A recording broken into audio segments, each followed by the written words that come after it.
Assalamualaikum warahmatullahi wabarakatuh. Sembah bicara RPM 2026-2035 fokus utama.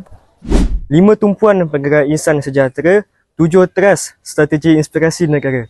Apa yang dimaksudkan dengan RPM 2026 hingga 2035 ini?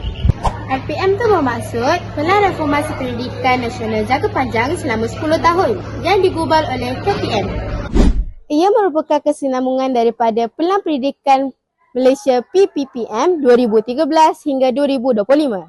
RPM 2026-2035 telah dilancarkan pada 20 Januari 2026 pada baru-baru ini oleh Perdana Menteri Malaysia yang ke-10 iaitu Datuk Seri Anwar Ibrahim. 5 tumpuan penggerak insan sejahtera ialah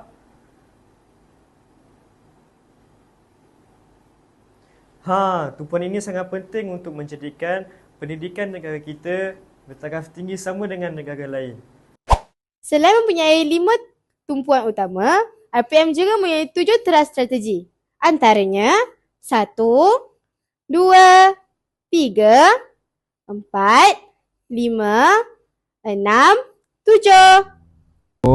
Sekarang saya dah faham maksudnya. RPM memberikan fokus kepada usaha meningkatkan mutu pendidikan, memastikan akses dan equity kepada semua murid, memperkukuh ketersediaan sumber serta kecakapan pengurusan, meningkatkan keluasan sistem pendidikan dan menjamin kemampanan pembangunan pendidikan negara demi melahirkan generasi berilmu, berdaya saing dan berakhlak. Ya, benar sekali.